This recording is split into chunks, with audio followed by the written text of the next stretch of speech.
Right now I'm packing for a big cycling adventure. And one of the rules of this big cycling adventure, it's a group thing, I'll talk about in a second, is that I'm limited to 40 pounds. Only 40 pounds for a 16-day trip. They're so specific, in fact, that you're only allowed to bring 4 pairs of underwear. How's that for crazy? And as I think about my school year, and I think the burdens of a lot of us as school teachers, is that you don't have 40 pounds that you're carrying around. You've got 100 pounds. You've got 100 pounds. It's curriculum, it's all the expectations of your parents, your students, your principal, your administration. And as we reset for the summer, I'm thinking that we need to lower our burdens and not carry around so many things that we carry. And maybe the reality is, as a teacher, you do have to carry a lot of things. It's a hard job. It's arguably one of the hardest jobs on the planet, especially now in this era. But perhaps for this summer, you can unburden. That's one of the goals of this trip that I'll be taking. And it's chock with a lot of emotions for me. My goal on this trip is really to try to declutter. This is going to drop on Monday, and actually on Monday morning, I'll be on a plane when this takes off, or this episode drops. My father, my 88-year-old father, had a mini stroke, and so I'm going to spend the first few days of this week before I head out on the bike trip with him. It's a minor stroke, so good news is he's doing better and he's getting the therapy he needs, but he's in another town. So I'm gonna fly out, spend some time with him, and just to be with him. It's, family matters, right? And sometimes we can get so obsessed with our jobs and what we need to do to help the next generation, and that's such an important job that we do, that we need to make sure that we also take care of our own individuals, families.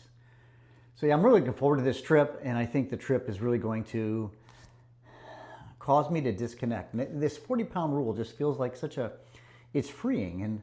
And I've been thinking, like, do I bring my laptop with me? And the answer is no. So I'm going to be, and it's like 16 days, plus then there's the 4 days with my father on the front end. So it's going to be like 20 days, no laptop. I have to bring cell phone, safety thing, right? Still debating on the iPad. And in the midst of this, I've got stuff I want to do. I spent most of this morning trying to figure out how I was going to get to an AP Summer Institute. So as I've said in earlier podcasts, I am going to be teaching AP, Advanced Placement Physics, with calculus. And I haven't taught calculus, I never taught calculus. Last time I took calculus was in college 42 years ago. So this is a long time. And I've been doing analog stuff. I've got my notebook. I've started doing problems. And here's a weird thing. I was telling a friend yesterday. I said, here's the weird thing.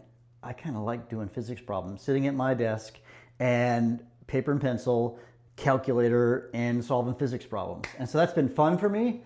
But yet I'm also terrified of this upcoming physics things. But before I really dive deep into that, my plan is to spend some time going deep just by myself, or in this group. It's a really cool outfit. I'll provide a link in the show notes. The organization is called the Fuller Center for Housing, and so it's if you've heard of an MS-150, it's like an MS-150 on steroids. And so what we're going to do is it's a organization that I would say is adjacent to Habitat for Humanity. And so even in this bike ride, we will stop and spend time, 2 days, building. So helping to build homes for those who are home challenged. And so it's like a fundraiser thing. And it's a very good organization. I would encourage you just to look at it. I'll put links in the show notes if that at all matters to you.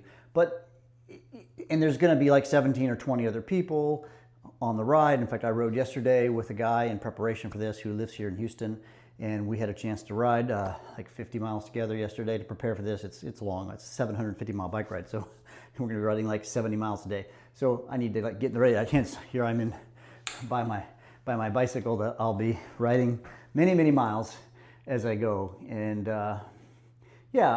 as you think about this, and how do you simplify your life, right? How do you take those 40 pounds? I think the step is to take that now in this season. You're tired and you're weary and you're worried about all the stuff that you have to do. And like I said, take the weight off, go be with your family, go do things that you're passionate about, biking, like for me or whatever, right? do those kinds of things.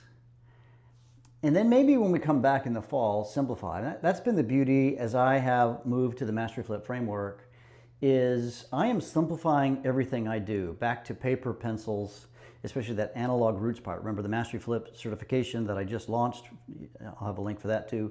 In there, it's got the AI engines, the analog roots, and the Mastery Vivas or the human checks where we have those interviews.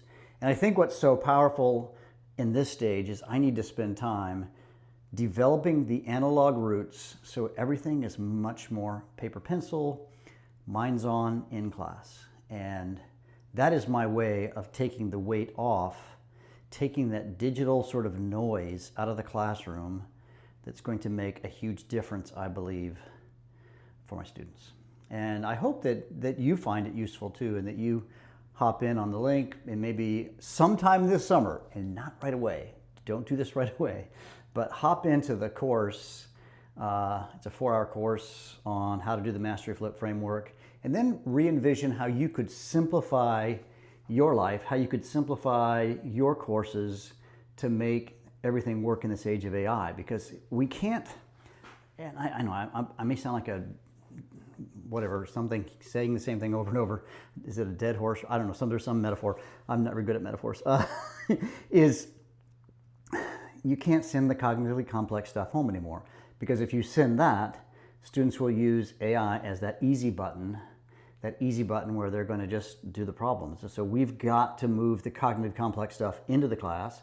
That's that analog roots. I want them to do the hard stuff in the class so that we can preserve their minds. Because after all, no one's going to solve this AI crisis. No guru is going to come and say, here's the answer. There's no professor or some AI expert or whatever you want to call it is going to say, here's the answer. It's going to solve all your problems. And let's try this new tool. Hey, it's going to solve everything. No, it's not. The only people who are going to solve the AI crisis is people like you and people like me who are actually in the classrooms doing the real work of school. And I think the answer, so maybe I'm that guru guy, I guess, saying we've got to simplify and go back to those analog roots to preserve the cognition of our students. Hey, thanks again for listening to the Reach Every Student podcast. It is just my honor that so many people are listening and watching and commenting. So thank you so much. So, hey, share this with your friends. This is John Bergman, and I will see you on the road. Well, sort of next week. I'm going to actually record the next episode right now, right here in my bike shop before I leave. And then the next one, 2 weeks from now, I will be recording from somewhere in the canyons of Utah / the Grand Canyon. We're actually riding from Salt Lake City to the Grand Canyon, stopping in Bryce Canyon, and then there's these 2 build days in the middle of it. It's going to be beautiful scenery with what I hope is just some amazing people. I've already met one of them, and I'm sure it will be. So yeah, hey, push the subscribe button, reacheverystudent.com. Mr. Bergman, out, bye.